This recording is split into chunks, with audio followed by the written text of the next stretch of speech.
E o quadro Segredos da Bahia de hoje conta a história do maior latifundiário das Américas.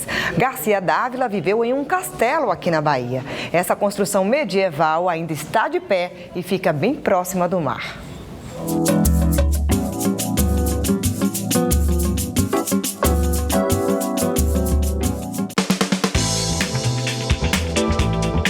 A árvore gigantesca e frondosa fica bem na entrada. Foi plantada aqui muito depois da construção do castelo, mas o peso das raízes largas e a imensidão da copa dão uma dimensão da riqueza histórica desse lugar.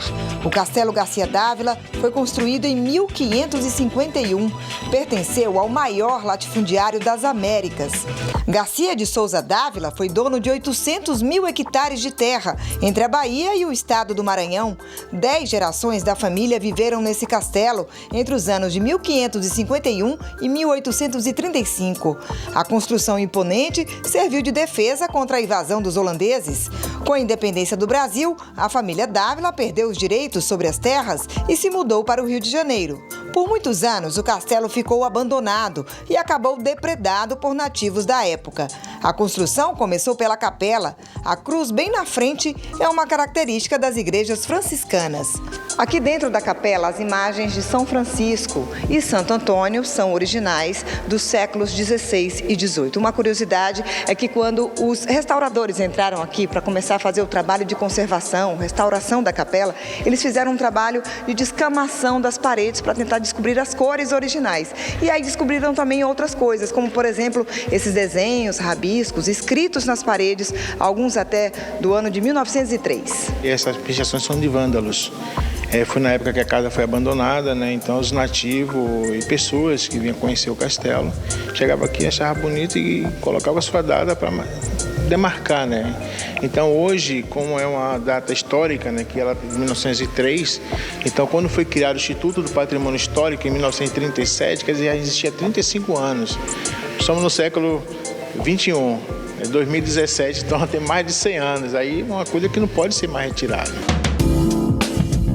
O castelo foi tombado pelo IPHAN, o Instituto do Patrimônio Histórico e Artístico Nacional, em 1937, mas a primeira restauração só aconteceu mais de 60 anos depois. Paredes medievais resistiram ao tempo. Alguns degraus do castelo também são originais. Do castelo ficaram apenas ruínas, mas ainda assim é possível saber como era a estrutura dessa construção. O castelo tinha 26 quartos, 2 grandes salas, banheiros e cozinha ficavam afastados. Essa foi a primeira grande edificação portuguesa construída no Brasil. E como era uma fortaleza, tinha, ou melhor, ainda tem, uma vista privilegiada para o mar. Essa casa não foi construída por acaso. Obrigatoriamente as embarcações teriam que passar por aqui. Porque o modo de se comunicar através de uma torre. Então, se eles vissem que as embarcações não eram portuguesas, eles tocariam fogo. As fumaças sinalizavam as torres mais próximas, até chegar a Salvador. Então, essa casa serviria como base de observação e comunicação para os governos que teve em Salvador. Da torre, que servia de posto de observação estratégico e também de referência para os navegadores da época, quase nada sobrou. Hoje, o castelo é administrado pela Fundação Garcia Dávila. Se tornou um centro de visitação histórica dentro de um sítio arqueológico.